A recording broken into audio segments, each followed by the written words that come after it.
start with breaking news out of Japan, where the west coast of the country is bracing for tsunamis following a series of powerful earthquakes, including one with a magnitude 7.6 centered on Ishikawa Prefecture.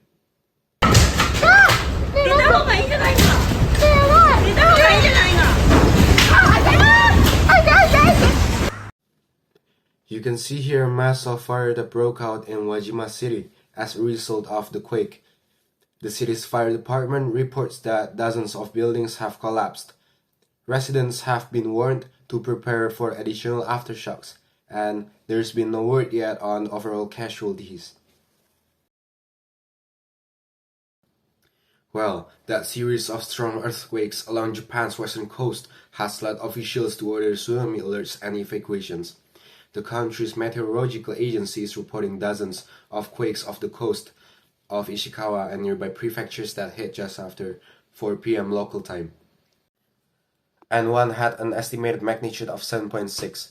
You can see that map right there where tsunami warnings and advisories are in effect.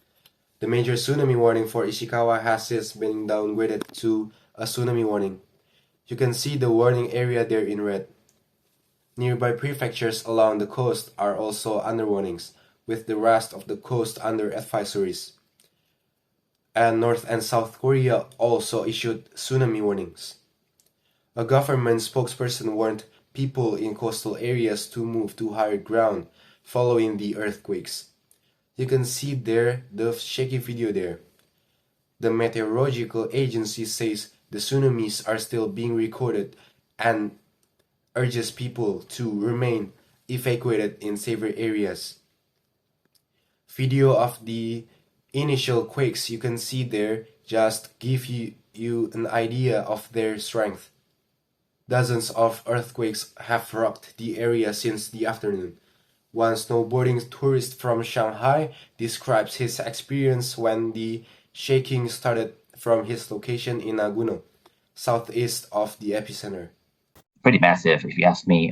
So the whole room was shaking, the TV was shaking. I had to keep everything on the table. My friends were outside, still outside. So my first instinct was also just to text them to see if they're okay.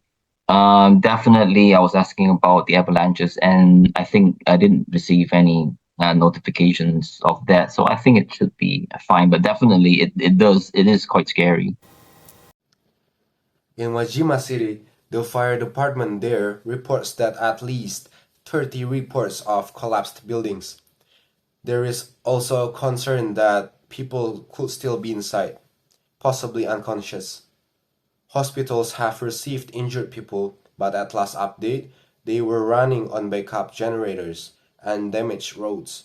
You can see one of them there make it difficult for people to even get to the hospitals. A bit of relief here though when it comes to the nuclear power plants in the area. The government says no irregularities have been detected since the earthquakes back in 2011. Of course, the major earthquake then left the Fukushima Daiichi nuclear power plant badly damaged and leaking radiation. As of now, there are unclear numbers on how many people could be injured here. There also have been reports on the number of if there are any deaths. But as I said, there is a concern about who could be in those collapsed homes and structures.